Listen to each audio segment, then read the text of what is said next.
என் கொடி பறக்க வேண்டிய இடத்துல வேற எவன் கொடிடா பறக்கும்?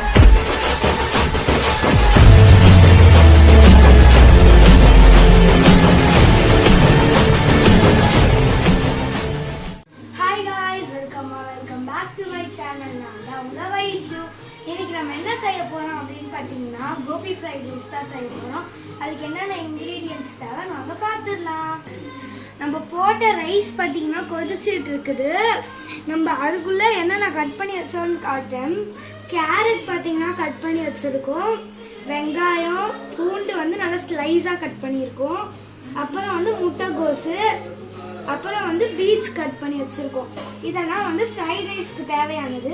அண்ட் கோபி செய்யறதுக்கு வந்து பாத்தீங்கன்னா காலிஃபிளவர் வந்து நம்ம எடுத்து வச்சிருக்கோம். இப்போ இதை எப்படி மேக்னேட் பண்றது வாங்க பார்க்கலாம். 1/3 கப் ஆஃப் பாத்தீங்கன்னா கடலை மாவு போட்டுக்கலாம். அதே வெயிட்ல ரைஸ் ஃப்ளவர் போட்டுக்கலாம். இங்க பாத்தீங்கன்னா ரைஸ் இப்போ வெந்துருச்சு. நம்ம இந்த ரைஸை இப்போ வெடிச்சிட்டு அதுக்கப்புறம் அதுக்குள்ள போகலாம். கார்ன்ஃப்ளவர் பார்த்தீங்கன்னா 1/4 கப் போட்டுக்கலாம். உப்பு உங்களுக்கு எவ்வளோ யூஸ் வேணுமோ அவ்வளோ போட்டுக்கோங்க. ஜிஞ்சர் கார்லிக் பேஸ்ட் 1 ஸ்பூன் போட்டுக்கலாம். சோயா சாஸ் போட்டுக்கலாம் 1 ஸ்பூனு. கர்ட் 2 ஸ்பூன்ஸ் போட்டுக்கலாம். ரெட் சில்லி பவுடர் 1 ஸ்பூன் போட்டுக்கலாம். கலர் பவுடர் போட்டுக்கலாம். உங்களுக்கு ஆப்ஷனல் வேணும்னா போட்டுக்கலாம், இல்லைனா வேணாம். வாட்டர் ஆட் பண்ணாமல் அப்படியே மிக்ஸ் பண்ணிக்கலாம். கொஞ்சோண்டு தண்ணி தெளிச்சிக்கலாம். இப்போ காலிஃப்ளவர் போட்டு மேக்னேட் பண்ணிக்கலாம். இங்கே வந்து பார்த்திங்கன்னா சாதம் வந்து இது போட்டுட்ருக்காங்க, வடித்து வச்சுட்ருக்காங்க. இப்போ இதை வந்து 10 to 15 மினிட்ஸ் ஊற வச்சுக்கலாம். லம்ஸ் இல்லாமல் ப்ராப்பராக மிக்ஸ் பண்ணணும். ரைஸ் நல்லா கூல் ஆகட்டும், அப்போ தான் நல்லா உதிரியாக இருக்கும். அதுக்கு பார்த்திங்கன்னா ஒரு 10 to 15 மினிட்ஸ் எடுத்துக்கோங்க. அது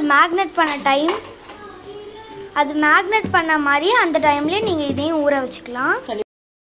இப்போ நம்ம கோபி ஃப்ரை பண்ணிடலாம். அதுக்கு வந்து நாங்கள் கடலை எண்ணெய் யூஸ் பண்ணுறோம். உங்களுக்கு எந்த எண்ணெய் வேணுமோ நீங்கள் யூஸ் பண்ணிக்கலாம், அதுவும் உங்கள் விஷ். இப்போ நம்ம கோபி ஃப்ரை பண்ண போகிறோம்.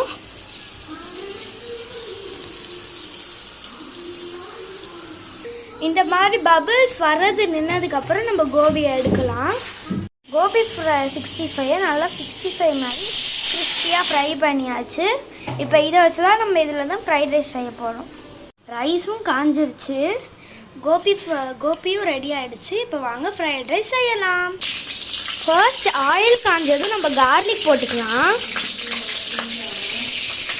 கார்லிக் நல்லா ஃப்ரை ஆன பிறகு ஆனியன் கட் பண்ணி போட்டுக்கலாம்.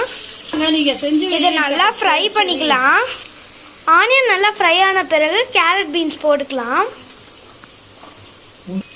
கேரட் பீன்ஸ் நல்லா ஃப்ரை ஆன பிறகு முட்டைகோஸ் போட்டுக்கலாம். இப்போ நல்லா வந்து கேரட் பீன்ஸ் முட்டைகோஸ் ஃப்ரை ஆனது பிறகு நம்ம சோயா சாஸ் போட்டுக்கலாம். அப்புறம் ரெட் சில்லி சாஸ் போட்டுக்கலாம். அதுக்கப்புறம் க்ரீன் சோயா சாஸ் போட்டுக்கலாம். சோயா சாஸ் எல்லா சாஸும் போட்டதுக்கப்புறம் கோபி போட்டாச்சு. இப்போ உப்பு போட்டுக்கலாம். உங்களுக்கு தேவையான அளவுக்கு போட்டுக்கோங்க. இப்போ ரைஸ் போட்டுக்கலாம்.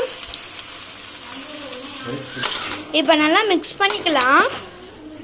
பெப்பர் தேவையான அளவுக்கு போட்டுக்கலாம்.